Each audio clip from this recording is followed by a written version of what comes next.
हिमालय की ऊंचाइयों पर बसे दिव्य धाम कैलाश पर्वत में शांति का साम्राज्य था। वहां भगवान शिव समाधि में लीन थे और मां दुर्गा अपने सिंह पर विराजमान होकर जगत की रक्षा कर रही थीं।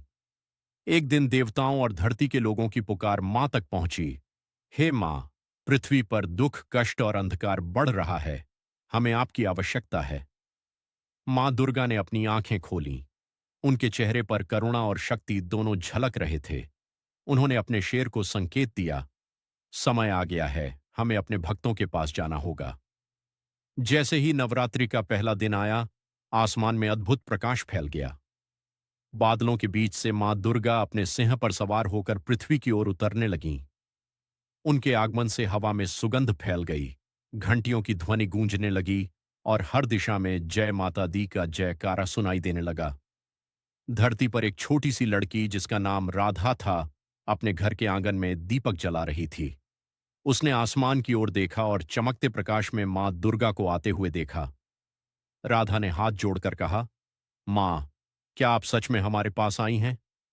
मां मुस्कुराईं और बोलीं, हां बेटी, जब भी मेरे भक्त सच्चे दिल से मुझे पुकारते हैं मैं अवश्य आती हूं। मां दुर्गा जहां जहां गईं वहां अंधकार मिट गया, दुख दूर हो गए और लोगों के जीवन में खुशियां लौट आईं। 9 दिनों तक मां ने अपने अलग अलग रूपों में भक्तों को दर्शन दिए, कभी शक्ति, कभी करुणा, कभी रक्षा बनकर।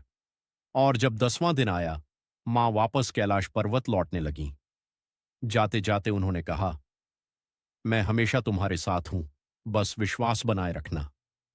राधा की आंखों में आंसू थे, लेकिन दिल में विश्वास कि मां फिर आएंगी, हर साल, हर नवरात्रि में।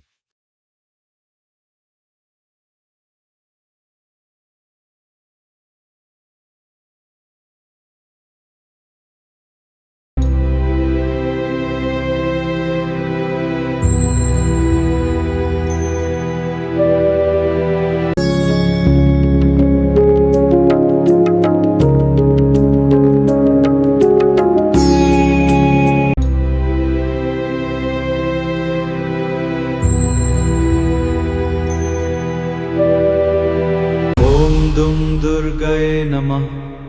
जय माता दी। जय